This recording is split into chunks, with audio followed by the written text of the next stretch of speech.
Hak adalah hal istimewa yang harus didapatkan atau diperoleh setiap individu. Hak warga negara dijamin dalam UUD NRI tahun 1945. HAM bersifat kodratri, artinya hak asasi dimiliki oleh semua manusia dan sudah dimiliki secara otomatis sejak lahir. HAM bersifat universal, artinya HAM secara umum berlaku di seluruh dunia, dengan tetap menghormati adat istiadat dan budaya negara masing-masing. HAM bersifat langgeng, artinya HAM sudah ada sejak dari dalam kandungan hingga meninggal. Dalam UUD 1945 Indonesia, hubungan antara hak dan kewajiban diatur dalam berbagai pasal yang mencerminkan prinsip-prinsip dasar negara serta tugas-tugas yang diemban oleh warga negara. Pasal 27 ayat 1, semua orang memiliki kedudukan yang sama dalam hukum. Selain itu, mereka juga wajib menjunjung hukum dan pemerintahan tanpa terkecuali. Pasal 27 ayat 2, semua orang berhak atas pekerjaan dan penghidupan yang layak. Tak hanya itu, setiap warga negara dengan profesi dan posisinya wajib membela negara dengan caranya masing-masing. Pasal 27 ayat 3, setiap warga negara berhak dengan wajib ikut serta dalam upaya pembelaan negara. Pasal 28 berisi tentang kemerdekaan berserikat dan berkumpul, mengeluarkan pikiran dengan lisan dan tulisan. Dalam kebebasan tersebut, semua berkewajiban untuk tunduk kepada undang-undang yang berlaku. Pasal 28 ayat A, setiap orang berhak untuk hidup serta berhak mempertahankan hidup dengan kehidupannya. Sebaliknya, setiap orang itu juga harus menghormati HAM orang lain. Pasal 31, setiap warga negara berhak mendapat pendidikan dan wajib mengikuti pendidikan dasar. Kewajiban adalah segala tanggung jawab atau tugas yang wajib dilakukan atau dipenuhi oleh setiap individu sesuai dengan aturan, hukum, atau norma yang berlaku. Dalam suatu tatanan masyarakat, hubungan antara hak dan kewajiban sangat penting untuk menjaga keseimbangan dan keadilan. Jika seseorang ingin mendapatkan haknya, maka orang tersebut harus menjalankan kewajiban terlebih dahulu. Kewajiban memastikan bahwa kebebasan individu tidak merugikan orang lain dan membantu menjaga ketertiban sosial serta keadilan.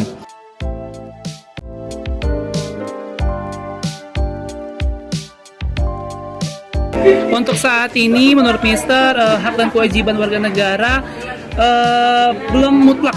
Jadi artinya memang belum sepenuhnya berjalan dengan apa yang pemerintah mau. Misalnya masih banyak masyarakat yang telat bayar pajak, masih banyak juga masyarakat yang kurang taat dengan lampu lalu lintas gitu. Itu salah satu contohnya gitu. Jadi memang masih banyak warga negara yang belum sepaham dengan pemerintah.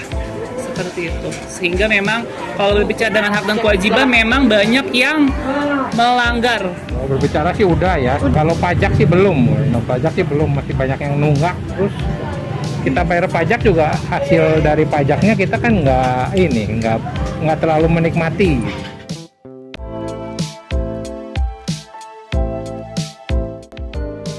Kalau yang harus langkah pertama yang harus dilakukan sebagai masyarakat yang baik, memang langkah pertama adalah harus menyatukan visi dan misi gitu loh antara pemerintah dengan masyarakat. Apa sih maunya pemerintah? Apa sih yang pemerintah mau buat untuk kedepannya gitu? Yang pertama memang untuk Indonesia yang lebih baik.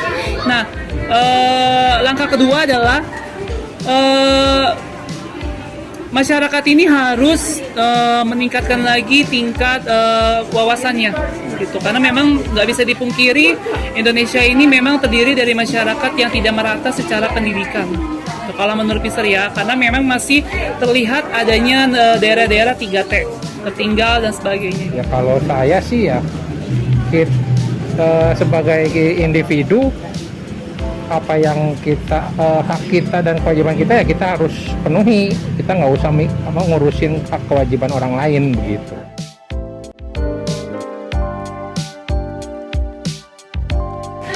Jawabannya cukup simpel, karena supaya teratur.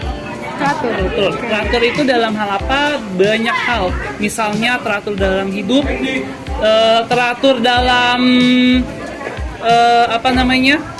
dalam menjalankan tugas sebagai masyarakat, terutama yang dimana memang negara ini kan punya aturan gitu loh, kaidah-kaidah yang berbicara tentang lebih kehidupan lebih ke hidup, lebih ke aturan, lebih ke otoritas tentang masyarakat Indonesia. Supaya bisa tahu posisi kita di dalam masyarakat itu nggak bisa seenaknya gitu. Iya, kalau ada hak dan kewajiban kan berarti itu ada yang ngatur.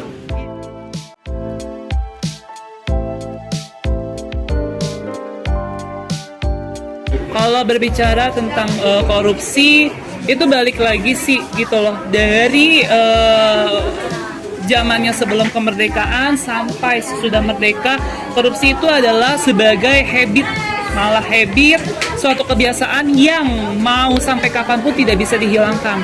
Ini just syaran atau masukan aja, mungkin memang perlu diberlakukan seperti aturan di negara-negara Korea Utara. Misalnya ada yang namanya hukum mati, hukum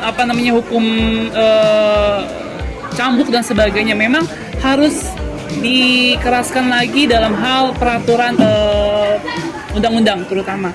Itu harus diganaskan lagi, yang memang salah satu ujung tombak dari pemusnahan korupsi adalah undang-undang dasar. Itu nggak bener ya. Iya, betul. Cuma ya susah, gimana dalam segala bidang sih pasti ada aja kayak begitu gitu. Iya. Jadi nggak 1000% bersih semua dari atas sampai bawah. Kalau dari sudut pandang Mister ya, sebagai masyarakat biasa gitu yang melihat, kenapa sih alasan orang-orang itu bisa melanggar HAM? Sebenarnya satu gitu, karena tidak teratur. Yang tadi gitu loh, balik lagi tidak teratur dalam menjalankan tugas gitu loh sebagai masyarakat yang baik kayak gitu. Banyak banget contoh-contohnya, kayak misalkan ada perspektif yang salah antara pemerintah dengan masyarakat, langsung demo besar-besaran. Nah itu kan menurut Mister adalah kita berbicara tentang HAM, tapi di sisi lain kita tidak mengerti apa itu kaidah di dalam HAM tersebut. Ya dari manusianya sendiri ya. Iya, kita nggak bisa, kan tiap manusia kan beda-beda. Mereka kan punya keinginan masing-masing, belum tentu diatur dia mau gitu. Pasti ada aja, kecuali kalau orang yang udah ngerti diri sendiri, sadar diri sendiri, ya dia tahu lah kalau ngelanggar HAM itu nggak bagus. Cuman tetap ngelanggar HAM-nya itu dalam bidang apa gitu, harus ditelaah dulu. Nggak semua melanggar HAM itu salah. Hak dan kewajiban itu merupakan bagian kehidupan manusia, dan hak asasi manusia merupakan bawaan lahir hingga saat ini, yang hak asasi manusia itu sendiri tidak bisa dirampaskan oleh siapapun. Hak dan kewajiban harus dilakukan secara seimbang agar dapat menjaga ketertiban dan kerukunan serta terciptanya keadilan, sehingga dan kehidupan masyarakat menjadi tertib.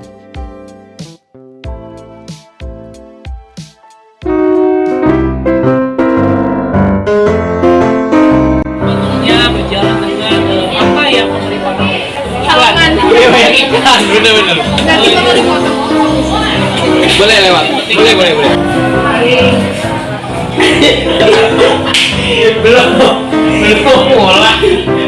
Belum mulai. Ayo. Gak ada, yang lain pada ke paman kok. Sekarang mau makan. Oke, mantap. Bagus. Gila, gimana? Ada nunjuk-nunjuk yang gitu, balikin lagi langsung maju. Iya. Koyok-koyoknya ganteng banget.